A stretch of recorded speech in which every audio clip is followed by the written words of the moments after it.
আসসালামু আলাইকুম রহমতুল্লাহি ওয়া বারাকাতুহু। আমরা ফোন ব্যবহার করতে করতে অনেক সময় আমাদের ফোনগুলো স্লো হয়ে যায়, একদম স্লো অপশনে কাজ করে। যারা এই সমস্যায় ভুগছেন তাদের জন্য এই ভিডিওটি।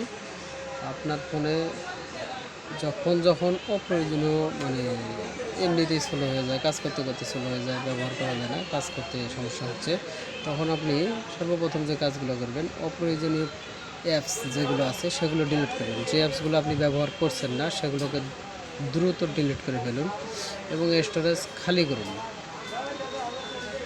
তারপরে আপনি ক্যাশ পরিষ্কার করুন।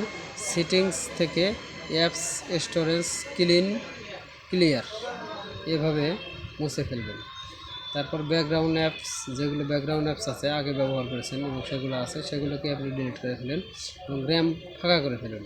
ফোন রিস্টার্ট দিন মাঝে মাঝে, ঘন ঘন, অন্তত সপ্তাহে 2 একদিন ফোন রিস্টার্ট দিন, তাহলে আপনার ফোন ঠিক হয়ে যাবে। তারপরে অ্যানিমেশন কমিয়ে দিন। প্লে স্টোর থেকে যে অটো আপডেট আছে এগুলো বন্ধ করে দিন। আর ভাইরাস স্ক্যান করুন, বিশ্বস্ত অ্যান্টিভাইরাস দিয়ে ভাইরাস স্ক্যান করে নেবেন, তাহলে আপনার ফোন আর স্লো হবে না। সফটওয়্যারগুলো আপডেট দিয়ে নিন। এমন কতগুলো সফটওয়্যার থাকে পুরাতন, যেগুলো অনেক আগে আপডেট হয়ে গেছে কিন্তু আপনি আপডেট করেননি।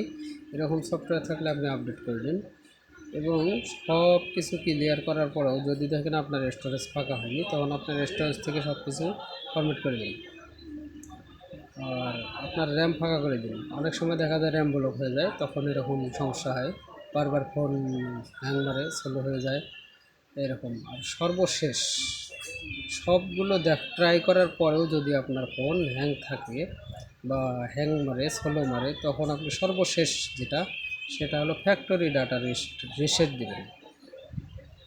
ফ্যাক্টরি ডাটা রিসেট দিবেন, তখন আপনার ফোন থেকে সব কিছু ডিলিট হয়ে যাবে, অটোমেটিক ফোন নতুনের মতো হয়ে যাবে। তো এভাবেই আপনি আপনার হ্যাং মারা ফোনটা ফাস্ট করে নিতে পারবেন। তো যদি ভিডিওটা ভালো লাগে, লাইক, কমেন্ট এবং সাবস্ক্রাইব করে দেবেন। পরবর্তী ভিডিওর জন্য আমাদের সাথেই থাকুন। আল্লাহ হাফেজ।